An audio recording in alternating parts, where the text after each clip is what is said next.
What's going on, guys? Welcome to the Boring Money Show. It's your host, Mr. Boring Money, here to help you stay calm, print money, and have life on your terms. Now, today, I want to talk about the importance of paying attention to the ebbs and flows of money in your own life or business. Now, what I want to do is clearly communicate that this is not financial advice by any means whatsoever. All I'm doing is sharing what's worked for me, some of the investment principles that I've learned over the years, and this is for pure entertainment purposes. If you're seeking financial advice, or if you have issues with your own portfolio, seek a financial advisor, somebody who's licensed and who's qualified to be able to meet you at your unique needs. This is just for educational purposes and entertainment purposes only.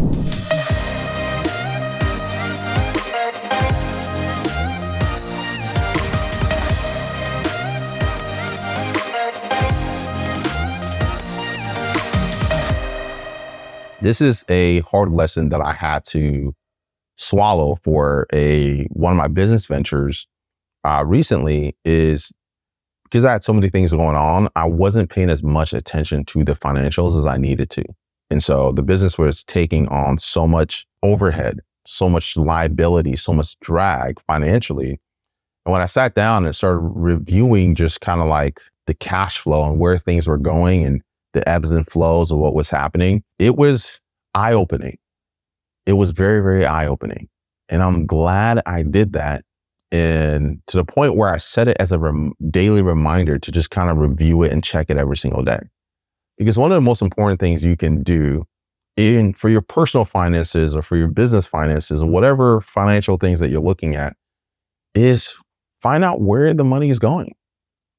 How is the money going? Why is it going? How's it coming in? Why is it not coming in? And really understand the flows of your financials. You've probably heard me say this before, but it's important to remind yourself, to the point where I have a daily reminder for it now. I want to see where things are going. Where is it going? What is going on here? Why is it going here, this direction, right? And one of the things that I actually really enjoyed from a snippet that I heard from Andrew Tate, whether you like him or not, he's got some very good nuggets that he drops. And one of the things that I really liked from what he said about how he looks at his financials is he wants to find out who is taking money from him and why. Why is he spending money on certain things? Right? How did this company get me to give up some of my capital and give it to them? How did they take money from me?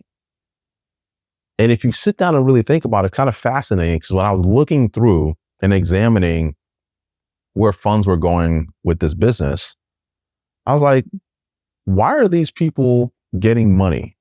What are they offering that is causing the money to go out? And what that does is, one, you can understand persuasion and how they've persuaded you to give them money. But then two, you can start to recognize opportunities in the marketplace and recognize like arbitrage opportunities that you can capitalize on. And that's all the economy is. It's just different types of arbitrage. What's going on? I wanted to take this time to quickly interrupt this video or this podcast.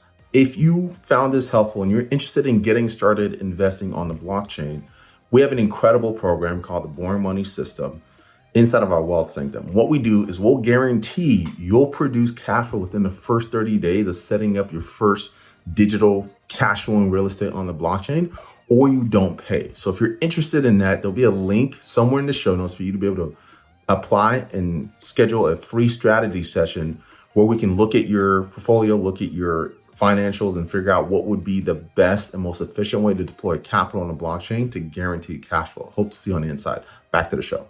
And if you don't know what arbitrage is, it's the discrepancy between where you can get something and what somebody else is willing to buy.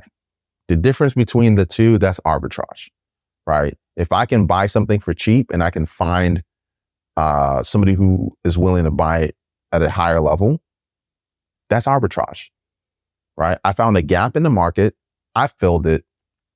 And because I know where to find source this information or this material, whatever it is, I can sell it at a premium to somebody else who doesn't have that information, who needs it. So understanding your financial and really studying it. Where is the money going? Why is it going? Do we need this? Do I need this? And if I think I need it, why do I think I need it? And is there ways for me to do it more efficiently? And in doing so, it was a hard lesson to swallow. But it's one of those things where you can either bury your head in the sand and pretend a problem does not exist, or you can face it and start coming up with solutions to address the problem. And so because we're finally sat down and actually looked at the dang thing, all the problems become very clear and the solutions became very clear as well, right? A lot of times when people experience failures or when they experience shortcomings or when they experience challenges, if they're weak-minded, they'll look for somebody to blame, all right? But if you can recognize that and you start looking for somebody to blame, you start looking for an excuse, you can recognize that's you being weak-minded and shut it down and get proactive and look at the situation and be like, all right, situation sucks. What can we actually do about it? What are the things in my power that I can do? And what are the tough decisions that I have to make to put myself in a better position? And the beautiful thing about it is as soon as you make the tough decisions, you feel a weight off your shoulders. And a lot of people struggle financially because they're just not willing to make the tough decisions that's going to put them in a better place financially. And they become more resentful, they become more condescending, become more pessimistic, and it just down spirals where it's like they're looking and they're playing victims and they're looking for somebody to blame for the fact that they just weren't very good at managing their own finances.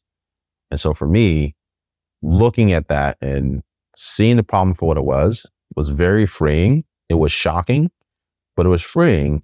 And then making the tough decisions to improve it was even more freeing because I was able to take responsibility. And now we're going to make progress. So hope you find this helpful. Just a little bit finances, a little bit personal development, but they're all very intertwined, right? As you start to get better and focus on improving yourself and improving your finances, you also, if you want to make better financial decisions, you have to be better so you can make better decisions. So they're kind of intertwined. Hope you find it helpful. Till next time, stay calm, print money, have life on your terms. Deuces. If you found this video helpful, chances are you're going to find a ton of value in our Boring Money community, where I'm in there live, actively sharing articles, market updates, and just educating you on what's going on in the market real time. So if you don't want to wait for another one of these episodes, another video training to come out, and you want to have live updates on what's happening in the market, go ahead and join the Boring Money community, where you can have access to us and be able to ask any questions that you want, and potentially even get featured in an episode. Till next time, hope to see you on the inside.